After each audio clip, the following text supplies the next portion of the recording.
সবাইকে স্বাগত জানাচ্ছি। আমি ফিরোজ তোহা। শুরুতেই সংবাদ শিরোনাম জানিয়ে দেব এই মুহূর্তে হাতে পাওয়া সর্বশেষ গুরুত্বপূর্ণ আপডেট বাংলার সংবাদ। শুরুতেই থাকছে বাংলাদেশ নিয়ে ভারতের প্রতিরক্ষা মন্ত্রী রাজনাথ সিং এর বক্তব্য ইঙ্গিতপূর্ণ এবং উস্কানিমূলক বলে মন্তব্য করেছেন বিএনপির সিনিয়র যুগ্ম মহাসচিব অ্যাডভোকেট রুহুল কবির রিজভী। শুক্রবার বিকেলে রাজধানীর রামপুরায় আমরা বিএনপি পরিবার আয়োজিত এক ফ্যাসিবাদী বিরোধী গণঅভ্যুত্থানে নিহত রিকশাচালক সাগরের পরিবারকে আর্থিক অনুদান দিয়ে সাংবাদিকদের সঙ্গে আলাপকালে এসব কথা বলেন তিনি। এবারে জানাবো জাতিসংঘ অধিবেশনে ডক্টর ইউনূসের সঙ্গে সাথ শেখ হাসিনা নিয়ে যেতেন 150 থেকে 200। জাতিসংঘ সাধারণ পরিষদের ৭৯তম অধিবেশনে অংশ নিতে নিউ ইয়র্কে যাচ্ছেন অন্তর্বর্তী সরকারের প্রধান উপদেষ্টা ডক্টর মোহাম্মদ ইউনূস। আগামী ২২শে সেপ্টেম্বর থেকে ২৭শে সেপ্টেম্বর পর্যন্ত এ সফর করবেন তিনি। তবে এ সফরে প্রধান উপদেষ্টার সঙ্গী হচ্ছেন মাত্র ৭ জন। দায়িত্ব নেবার পর এটি তার প্রথম বিদেশ সফর। জানা যায় ২০১৫ সালে শেখ হাসিনা ২২৭ জনের একটি দল নিয়ে নিউ ইয়র্কে গেছেন ৭০তম সাধারণ অধিবেশনে। তার আগে ২০১৪ সালের ৬৯তম অধিবেশনে তার সঙ্গী ছিল ১৭৮। ২০১৩ সালে এ সংখ্যা ছিল ১৩৪। এভাবে বিপুল মানুষের বহর নিয়ে তিনি এসব অনুষ্ঠানে যোগদান করে দেশের বিপুল পরিমাণ অর্থের অপচয় করেছেন। জানাবো জনগণের মনোজগতের পরিবর্তনকে ধারণ করে চলতে হবে। নতুন বাংলাদেশ জনগণের মনোজগতের যে পরিবর্তন এসেছে তা ধারণ করে চলবার আহ্বান জানিয়েছেন আমির খসরু মাহমুদ চৌধুরী। তিনি বলেন, তরুণদের স্বপ্ন ও আকাঙ্ক্ষা পূরণে জনগণের কাছে যেতে হবে। এদিকে রাতে যেসব অঞ্চলে ঝড়সহ বজ্রবৃষ্টির আশঙ্কা, চট্টগ্রাম, কক্সবাজার, কুমিল্লা, নোয়াখালী, ময়মনসিংহ এবং সিলেট অঞ্চলের উপর দিয়ে সর্বোচ্চ ৬০ কিলোমিটার বেগে ঝড়সহ বজ্রবৃষ্টি হতে পারে বলে আশঙ্কা করেছে আবহাওয়া অফিস। শুক্রবার রাত ১টা পর্যন্ত দেশের অভ্যন্তরীণ নদীবন্দরগুলোর জন্য দেওয়া এক সতর্ক বার্তায় একথা জানানো হয়েছে। জানিয়ে দেব কলমাকান্দায় চাঁদাবাজির অভিযোগে বিএনপি নেতাকে বহিষ্কার। নেত্রকোনার কলমাকান্দায় চাঁদাবাজি এবং দলীয় শৃঙ্খলা বিরোধী কর্মকাণ্ডের অভিযোগে বিএনপির এক নেতাকে বহিষ্কার করা হয়েছে। আজ শুক্রবার বিকেলে উপজেলা বিএনপির আহ্বায়ক এম এ খায়রে স্বাক্ষর করা এক সংবাদ বিজ্ঞপ্তিতে এ তথ্য জানানো হয়। এবং সর্বশেষ জানাবো আন্তর্জাতিক সংবাদ। জেনিন থেকে ইসরায়েলি সেনা প্রত্যাহার, স্বাভাবিক হচ্ছে জীবনযাত্রা। অধিকৃত পশ্চিম তীরের জেনিন শহর থেকে তাদের সেনা প্রত্যাহার করে নিচ্ছে দখলদার ইসরায়েলি বাহিনী। টানা দিনের অভিযানে পশ্চিম তীরে ৩৬ জনের মৃত্যু হয়েছে। তবে বৃহস্পতিবার রাত থেকে সেনা প্রত্যাহার শুরু করে নিয়েছে ইসরায়েলি বাহিনী। এরপরই সেখানে স্বাভাবিক জীবনযাত্রা ধীরে ধীরে ফিরে আসতে শুরু করেছে। এতক্ষণ শিরোনাম শুনছিলেন, এবার বিস্তারিত। প্রিয় দর্শক, আপনি যদি এই চ্যানেলের নতুন হয়ে থাকেন, ভিডিওটি দেখতে দেখতে চ্যানেলটি সাবস্ক্রাইব করে আমাদের সঙ্গে থাকুন। আর এই ভিডিও সম্পর্কে আপনি আপনার মূল্যবান মতামতটি কমেন্ট বক্সে জানিয়ে দিন। আর হ্যাঁ প্রিয় দর্শক, জানিয়ে দিন ভিডিওটি কোথা থেকে দেখছেন। ভারতের প্রতিরক্ষা মন্ত্রী রাজনাথ সিং এর বক্তব্য উস্কানিমূলক রিজভী। বাংলাদেশ নিয়ে ভারতের প্রতিরক্ষা মন্ত্রী রাজনাথ সিং এর বক্তব্য ইঙ্গিতপূর্ণ এবং উস্কানিমূলক বলে মন্তব্য করেছেন বিএনপির সিনিয়র যুগ্ম মহাসচিব অ্যাডভোকেট রুহুল কবির রিজভী। শুক্রবার বিকেলে রাজধানীর রামপুরায় আমরা বিএনপি পরিবার আয়োজিত আওয়ামী ফ্যাসিবাদ বিরোধী গণঅভ্যুত্থানে নিহত রিকশাচালক সাগরের পরিবারকে আর্থিক অনুদান দিয়ে সাংবাদিকদের সঙ্গে আলাপকালে এসব কথা বলেন তিনি। রিজভী বলেন, একটি বিষয় আমি অত্যন্ত উদ্বেগের সঙ্গে জানাচ্ছি। ভারতের প্রতিরক্ষামন্ত্রী রাজনাথ সিং ভারতের সেনাবাহিনীর কমান্ডারদের সঙ্গে যে বৈঠকে বলেছেন যুদ্ধের মাধ্যমে শান্তি প্রতিষ্ঠার জন্য সেনাবাহিনীকে প্রস্তুত থাকতে বলেছেন।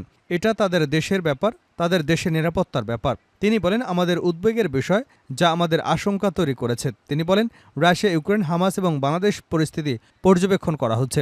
বাংলাদেশে তো কোনো যুদ্ধ হচ্ছে না। এখানে শতাব্দীর সেরা গণ আন্দোলনের মাধ্যমে স্বৈরাচার সরকারের পতন ঘটেছে। এটা বাংলাদেশের নিজস্ব বিষয় এবং আমাদের উপর দানব চেপে বসা আমাদেরকে রক্ত চষে খাচ্ছিল। জনগণের পকেট কেটে তারা হাজার হাজার কোটি টাকা পাচার করেছে। সেই দানব সরকারকে ছাত্র জনতা আন্দোলনের মাধ্যমে তাদের রক্ত দিয়ে লড়াই করেছে, আন্দোলন করেছে এবং সেই আন্দোলনের মুখে দানব সরকারের প্রধান পালিয়ে গেছে। এখন বাংলাদেশের স্বাভাবিক পরিস্থিতি বিদ্যমান। বাংলাদেশ একটি স্বাধীন সার্বভৌম রাষ্ট্র। Rajnath Singh Russia, Ukraine, Israel, Hamas এবং এর সঙ্গে বাংলাদেশের নাম বলা ইঙ্গিতপূর্ণ এবং উস্কানিমূলক। এ বিষয়ে বাংলাদেশের সকল ছাত্র জনতাকে সতর্ক থাকতে হবে। বিএনপির এই মুখপাত্র বলেন, নানা ধরনের দুরভিসন্ধি এখনও চলছে। যারা পরাজিত হয়েছেন তাদের আছে বিপুল পরিমাণ কালো টাকা। বিগত ১৬ বছরে এই কালো টাকা তারা কামিয়েছেন। এখন তারা এই কালো টাকা ব্যবহার করে নানা ষড়যন্ত্র করছে। গার্মেন্টস শ্রমিকদের তারা নানাভাবে ব্যবহার করবার চেষ্টা করছে। গোটা দেশকে অস্থিতিশীল করবার জন্য তারা গভীরভাবে ষড়যন্ত্রে মেতে উঠেছে। রাস্তায় ব্যারিকেড দিয়ে দেশকে দুর্যোগের মধ্যে ফেলে দেওয়ার চেষ্টা করছে। দেশবাসীকে এ বিষয়ে সতর্ক থাকতে হবে। আশুলিয়ায় শ্রমিকদেরকে উস্কানি দিচ্ছে এই অশুভ শক্তি কারা, তাদেরকে আবার এই ছাত্র জনতা শ্রমিকরা মিলে প্রতিরোধ করতে হবে। জাতিসংঘ অধিবেশনে ডক্টর ইউনূসের সঙ্গী সাদ, হাসিনা নিয়ে যেতেন 150-200। জাতিসংঘের সাধারণ পরিষদের ৭৯তম অধিবেশনে অংশ নিতে নিউ ইয়র্কে যাচ্ছেন অন্তর্বর্তী সরকারের প্রধান উপদেষ্টা ডক্টর মোহাম্মদ ইউনূস। আগামী ২২শে সেপ্টেম্বর থেকে ২৭শে সেপ্টেম্বর পর্যন্ত এ সফর করবেন তিনি। তবে এ সফরে প্রধান উপদেষ্টার সঙ্গী মাত্র ৭ জন। দায়িত্ব নেবার পর এটি তার প্রথম বিদেশ সফর। ডক্টর ইউনূসের সফরসঙ্গীদের মধ্যে আছেন মেয়ে দিনা আফরোজ ইউনূস, এইচডিজি বিষয়ক মুখ্য সমন্বয়ক লামিয়া মোর্শেদ, অর্থনৈতিক অবস্থার শ্বেতপত্র প্রণয়ন কমিটির প্রধান দেবপ্রিয় ভট্টাচার্য এবং দ্রিকের ব্যবস্থাপনা পরিচালক শহীদুল আলম। বাকি ৩ সমন্বয়ক সঙ্গী হচ্ছেন প্রধান উপদেষ্টার বিশেষ সহকারী মোহাম্মদ মাহফুজ আলম, প্রধান উপদেষ্টার সহকারী একান্ত সচিব সাব্বির আহমেদ এবং ব্র্যাক বিশ্ববিদ্যালয়ের শিক্ষার্থী আয়শা সিদ্দিকা তিথি। জাতিসংঘ সাধারণ পরিষদের অধিবেশনে যোগ দিতে বাংলাদেশ থেকে যাওয়া দলগুলোর মধ্যে এবারে সবচেয়ে ছোট দলগুলোর একটি নিয়ে সফর করবেন ডক্টর ইউনূস। এর আগে ২০১৫ সালে শেখ হাসিনা ২২৭ জনের একটি দল নিয়ে নিউ ইয়র্কে ৭০তম সাধারণ অধিবেশন এবং টেকসই উন্নয়ন বিষয়ক জাতিসংঘের বিশেষ শীর্ষ সম্মেলনে যোগ দিতে যান। তারও আগে ২০১৪ সালে ৬৯তম অধিবেশনে তার সঙ্গী ছিল ১৭৮ জন। ২০১৩ সালে এ সংখ্যা ছিল ১৩৪ জন। জাতিসংঘ সাধারণ অধিবেশনে শেখ হাসিনার প্রতিনিধি দলে আওয়ামী লীগ সরকারের মন্ত্রী, প্রধানমন্ত্রীর কার্যালয় ও পররাষ্ট্র মন্ত্রণালয়ের কর্মকর্তা ও ব্যবসায়ী প্রতিনিধিরা থাকতেন।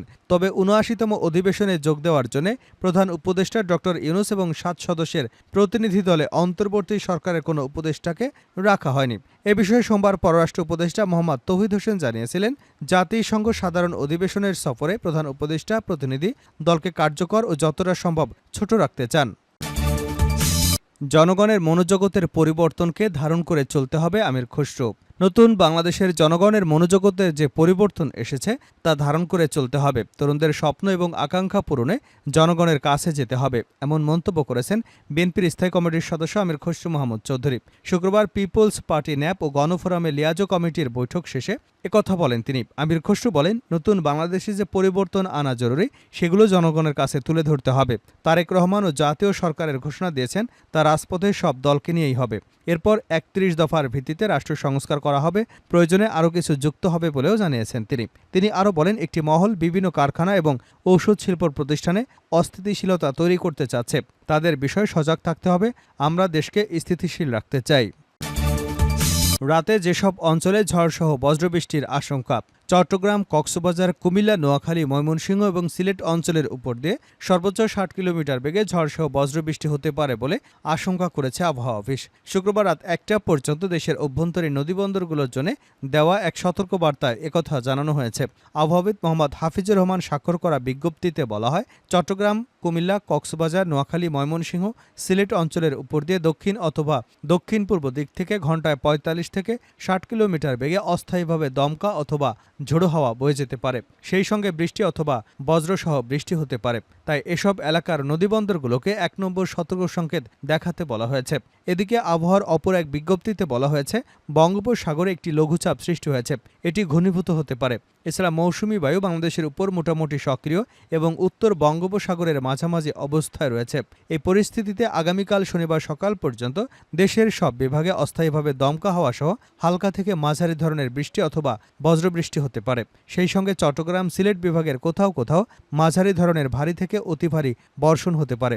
ঝড়, বৃষ্টি ও ভারী বর্ষণের এই প্রবণতা ১ সপ্তাহ অব্যাহত থাকতে পারে। শেষ করছে আন্তর্জাতিক সংবাদ দিয়ে।